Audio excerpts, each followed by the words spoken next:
Assalamualaikum warahmatullahi wabarakatuh. Kami dari kelompok 12 akan mempresentasikan tentang struktur pendidikan dan juga pengajaran. Kelompok kami beranggotakan 3 orang.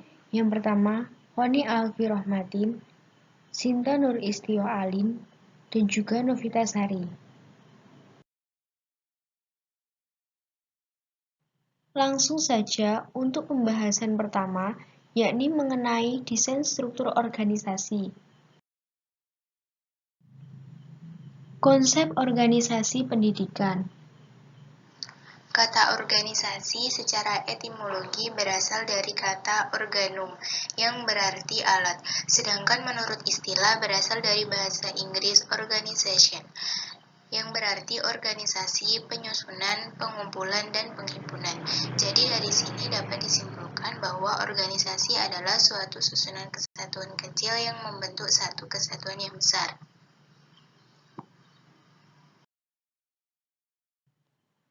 Yang kedua merupakan pembahasan mengenai tugas pokok dan fungsi dari petugas sekolah.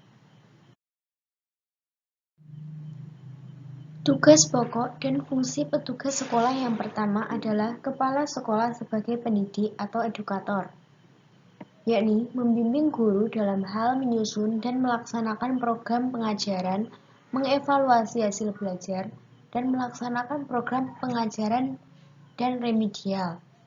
Yang kedua, membimbing karyawan dalam hal menyusun program kerja dan melaksanakan tugas sehari-hari.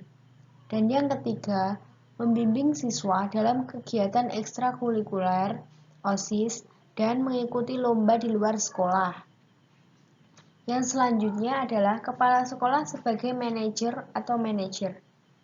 Yang pertama, mengelola administrasi kegiatan belajar dan bimbingan konseling dengan memiliki data yang lengkap administrasi kegiatan belajar mengajar dan kelengkapan administrasi bimbingan konseling. Yang kedua, mengelola administrasi kesiswaan dengan memiliki data administrasi kesiswaan dan kegiatan ekstrakurikuler secara lengkap. Dan yang ketiga, mengelola administrasi ketenagaan dengan memiliki data administrasi tenaga guru dan juga tata usaha. Yang ketiga, kepala sekolah sebagai pengelola administrasi atau administrator, yaitu menyusun program kerja baik jangka pendek, menengah maupun jangka panjang. Yang kedua, menyusun organisasi ketenagaan di sekolah, baik Wakasek, pembantu kepala sekolah, wali kelas, kasubag tata usaha, bendahara, dan personalia pendukung, misalnya pembina perpustakaan, pramuka, OSIS, olahraga. Personalia kegiatan temporer seperti panitia ujian, panitia peringatan Hari Besar Nasional atau keagamaan, dan sebagainya. Yang ketiga, menggerakkan staf, guru, karyawan dengan cara memberikan arahan dan mengkoordinasikan pelaksanaan tugas. Yang keempat, kepala sekolah sebagai penyelia atau supervisor, yakni menyusun program supervisi kelas, pengawasan, dan evaluasi pembelajaran. Yang kedua, melaksanakan program supervisi. Dan yang ketiga, memanfaatkan hasil supervisi untuk meningkatkan kinerja guru atau karyawan dan untuk pengembangan sekolah. Selanjutnya, yang kelima adalah sekolah sebagai pemimpin atau leader.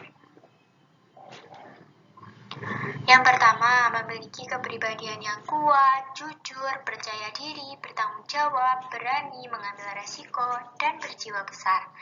Yang kedua, memahami kondisi guru, karyawan, dan anak didik. Yang ketiga, memiliki visi dan memahami misi sekolah yang diemban.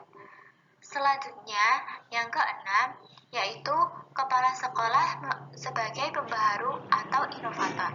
Yang pertama, mampu mencari, menemukan, dan mengadopsi gagasan baru dari pihak lain. Yang kedua, mampu melakukan pembaharuan di bagian kegiatan belajar mengajar dan bimbingan konseling, penggandaan dan pembinaan tenaga guru dan karyawan, kegiatan ekstrakurikuler, dan mampu melakukan pembaharuan dalam menggali sumber daya manusia di komite dan masyarakat.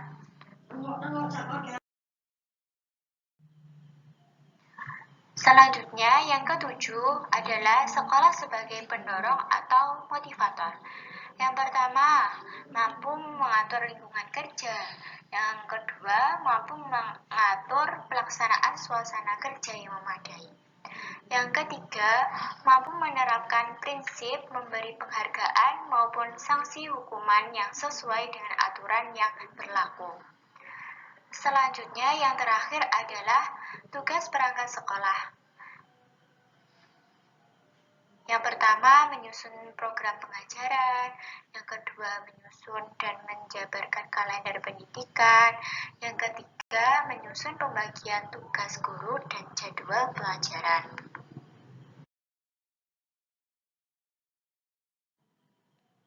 Sekian video presentasi mengenai struktur pendidikan dan pengajaran. Mohon maaf apabila ada kesalahan. Wassalamualaikum warahmatullahi wabarakatuh.